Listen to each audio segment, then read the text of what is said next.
বাংলাদেশকে ইসলামী রাষ্ট্র করতে গেলে বর্তমানে ইসলামী আন্দোলন সহ যত দল আছে প্রত্যেকটা ইসলামী দলের ঐক্য জোট হওয়া দরকার। সমস্ত ইসলামী দল এককভাবে ঐক্য গঠন করে বাংলাদেশের ভাগ্যাকাশে কোরআন সুন্নাহর আলো অবশ্যই আনার জন্য এই ঐক্য জোট হওয়া দরকার, ঠিক কিনা বলেন? জামাতে ইসলামী, খেলাফত মজলিস, অন্যান্য যেই দল আছে সমস্ত ইসলামী দলগুলোর একসঙ্গে হয়ে যদি কাজ করে বাংলাদেশে কোনো দুর্নীতিবাজ, চাঁদাবাজ, সন্ত্রাসী কেউ বাংলাদেশে কোনোদিন ঠাঁই পাবে। আগামীর বাংলাদেশ যদি গঠন করতে হয় ইসলামকে বাদ দিয়ে, কোরআনকে বাদ দিয়ে, সুন্নাহকে বাদ দিয়ে, আখলাককে বাদ দিয়ে বাংলাদেশ গঠন করা সম্ভব হবে না। আগামীর দেশ হবে ইসলামের দেশ, আগামীর দেশ হবে শরীয়তের দেশ, আগামীর দেশ হবে খেলাফতের দেশ। এর বাইরে যদি কেউ স্বপ্ন দেখে সেই স্বপ্ন এই বৈষম্য বিরোধী ছাত্ররা পূরণ করতে দিবে না, দিবে না, দিবে না। কথা বলেন ঠিক কিনা? ঠিক গত মাসের এই সময়টিতেও স্বাধীন থাকলেও গতকাল অর্থাৎ একদিন আগেও আমাদের বাংলাদেশ ছিল স্বৈরাচারীর বাংলাদেশ। আমরা এক মাস হতে চললো, এক মাস হয়ে গেল, আলহামদুলিল্লাহ আমরা স্বৈরাচার মুক্ত হয়েছি। তবে নতুন করে এটাও বলে দিতে চাই, এক স্বৈরাচারীকে বাংলার জনগণ বিদায় করেছে। নতুন করে যদি কেউ আবার স্বৈরাচারী করতে চায়, স্বৈরাচারী এই দেশকে আবার বানাতে চায়, ইনশাআল্লাহ যেভাবে এক স্বৈরাচারীকে বিদায় দেওয়া হয়েছে, নতুন প্রজন্মে যদি কেউ স্বৈরাচারিতা দেখাতে চায় তাদেরকেও বিদায় দেওয়ার ক্ষমতা এই জনগণের আছে। আমরা দেখতে পাচ্ছি অনেক জায়গায়, অনেক স্থানে অলরেডি স্বৈরাচারিতা শুরু হয়ে গিয়েছে ক্ষমতা না পেয়েও। এজন্য এক কথা আমরা বলতে চাই, আগামীর বাংলাদেশ যদি গঠন করতে হয় ইসলামকে বাদ দিয়ে, কোরআনকে বাদ দিয়ে, সুন্নাহকে বাদ দিয়ে, আখলাককে বাদ দিয়ে বাংলাদেশ গঠন করা সম্ভব হবে না। আগামীর দেশ হবে ইসলামের দেশ, আগামীর দেশ হবে শরীয়তের দেশ, আগামীর দেশ হবে খেলাফতের দেশ। এর বাইরে যদি কেউ স্বপ্ন দেখে সেই স্বপ্ন এই বৈষম্য বিরোধী ছাত্ররা পূরণ করতে দিবে না, দিবে না, দিবে না। কথা বলেন ঠিক কিনা?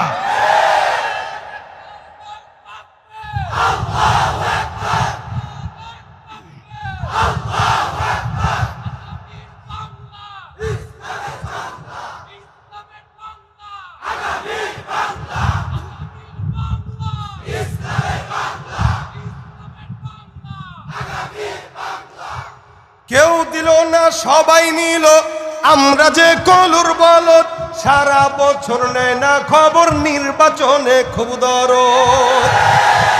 কেউ যদি দরদ দেখাইতে আসে দরদ নেওয়া যাবে না, কারণ এই দরদ শুধুমাত্র ভোটের জন্য দরদ হয়। ইসলামের জন্য, দেশের জন্য দরদ থাকলে অবশ্যই এদেশে ইসলাম কায়েম করা আমাদের দাবি, ঠিক কিনা জোরে বল? কেউ দিল না সবাই নিল, আমরা যে কলুর বলদ, সারা বছর নেয় না খবর, নির্বাচনে খুব দরদ। দেশে আসেনি না সব নিয়ে গেছে? আছে কারা? আমরা। আছে কারা? আমরা রাজাকারেরা আছি মনে করেন। মুক্তিযোদ্ধারা ভাগছে, কথা কয় না? মুক্তিযোদ্ধারা, তার মানে এই মুক্তিযুদ্ধ আসল না। জোরে বলেন কি?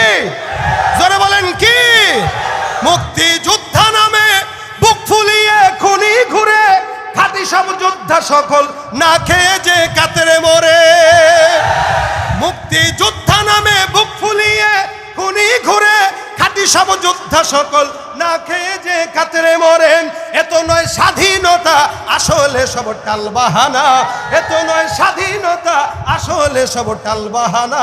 ও আমার মাতৃভূমি, ও আমার মাতৃভূমি, নয়তো তুমি জুলুমবাজের আড্ডাখানা। তোমাতে মাথা রেখে খুঁজি সুখের ঠিকানা। ঠিক কিনা জোরে বলেন? এদেশে যারা মুক্তিযোদ্ধা নামে ছিল এর অধিকাংশই সব রাজাকার। আর আসল মুক্তিযোদ্ধা এখন যারা এখানে বসায় চেনা গেছে তো। আজীবন বলেছে পলাবো না, আজীবন বলেছে, আমরা বলেছি নাকি? আপনি বলাইছেন? কে বলাইছে? যে বলছে সে, যে বলছে পলায়া কিত্তের পাইছে, দানার সাথে নাই। ভাই এজন্য জুলুম কোনোদিন স্থায়িত্ব হয় না। যারাই জুলুম করে, ফেরাউনের লাশ আল্লাহ পাক আয়াত নাজিল করে টিকিয়ে রেখেছেন, ফাল ইয়াউমা নুনাজ্জিকা বিবাদানিকা লিতাকুনা লিমান খালফাকা আয়া।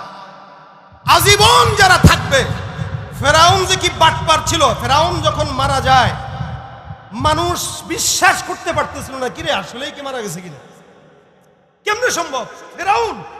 ফেরাউন এভাবে মরছে, আল্লাহ কারে মরছে এটা বিশ্বাস হয় না। আমি লাশটাকে রেখে দেব, তোরা কেন? কিয়ামত পর্যন্ত সবাই যেন দেখে যে এটা কেমন ছিল। আমাদেরও মাঝে মাঝে বিশ্বাস করতে কষ্ট হয় না? হ্যাঁ, প্রথম সপ্তাহ তো এরকমই ছিল। রাস্তায় ঘুরলে কেমনে সম্ভব? এদেশে নাই, এদেশে তা কোথায়? যাদের বাসায় থাকতে চেয়েছে তারা আছে, মেজবান আছে, মেহমান পলায় গেছে। মেহমানের তো মেজবানের বাসার থেকে অনুমতি ছাড়া বের হওয়া ঠিক না, কি বলেন? আদবের খেলাফ। মেহমান আমি আপনার বাসায় যাব, আমি বের হওয়ার আগে বলতে হবে ভাই আমি যাচ্ছি, অনুমতি দেন। তো অনুমতি ছাড়া যদি চলে যায়, সব কথা বলা যায় না, মনটা সব কথা বলা যায় না। এই জন্য কিছু জিনিস আগে বলতে পারতাম না, এখন তো বলা যায় নাকি? এখন আর কোন সমস্যা আছে? আগে কথা বললে দেখা লাগতো ও, আগে যদি বলতে গেলাম ভাই কে আছে দেখা লাগতো কিনা, এখন আর দেখার টাইম। তবে এই নাইটাকে স্থায়িত্ব করার জন্য ইসলাম দরকার, এই নাইটাকে স্থায়িত্ব করার জন্য কোরআন দরকার। আপনি যদি কোরআনকে বাদ দিয়ে এই নাইটা রাখতে চান, আমি বলবো এই নাই থাকবে না, আবারও আন্দোলন শুরু হয়ে যাবে, আবারও এই টোল বক্স পুরানো হবে। হয়তো এই সুযোগ বাংলার জমিনে দ্বিতীয়বার দেওয়া যাবে। এই জন্য যারা এখনো নতুন বাংলাদেশ গড়ার স্বপ্ন দেখেন, আওয়াজ তুলতে হবে, কোরআনের বাংলাদেশ গড়তে চাই, ইসলামের বাংলাদেশ গড়তে চাই। আল্লাহ পাক আমাদের এই দেশকে কবুল করুক, বলেন আমিন।